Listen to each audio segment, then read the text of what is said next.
Hello everyone, my name is Stanley St. Rose, and today we're going to be talking about Things by Eloise Greenfield. Now, before I go into summary analysis of this work, please remember to leave a like, subscribe, and or comment so that the channel can continue to grow.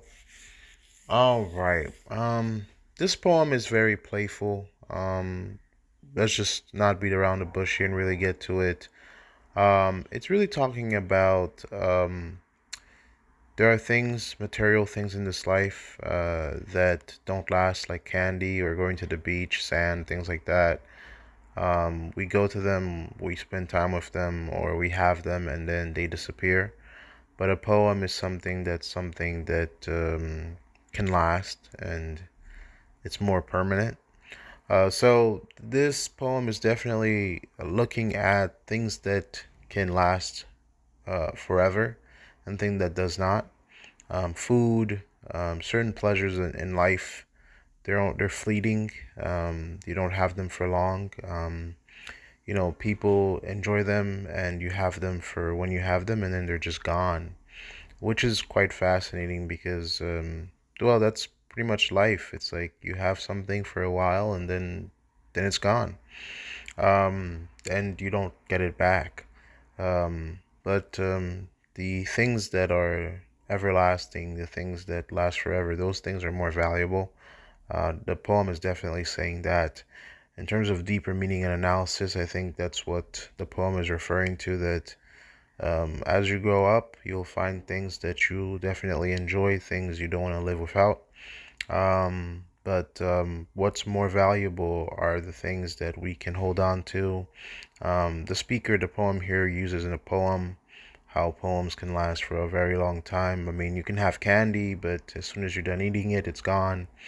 You can have other things, but as soon as you're done, it's gone. But there's some things that you can carry on forever. Me personally, I do believe that personal relationships, friends, family, people that you can build deep and lasting connections with, those are eternal. Those are worth more. Money, finances. It's great to have them. It's great to use them, but in the blink of an eye, it can all be gone. They don't add or take away from your life. And what I mean by that is money, material things. They're built to be used. They're not transcendent.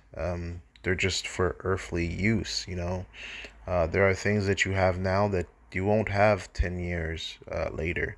You can buy a brand new expensive car today, but years down the line, it'll be worthless. You can buy a big mansion today, but earthquake, tornado, natural disaster can happen and it could be gone in a fraction, in a blink of an eye. So material things, all things, even skyscrapers, 100, 200 years or however long they're built to last, they will come down at some point. So material things do have an expiration date. But the memories that we make, or there's certain things in this life that can be eternal or that can last for a lifetime, and those things are oftentimes more valuable. That's why I do think connections and people are more valuable because oftentimes, well, you can know someone for 50, 60, 100 years. Because, well, life is a journey, it's a long path, and sometimes it's good to have someone with you along the way. So again, very interesting poem here. We can interpret it in different ways, but I think the core of it is talking about the things that are fleeting and the things that are, that last longer. Um, yeah, that's all I have to say about this poem. Please remember to leave a like, subscribe, and or comment, and I'll see you guys in the next video.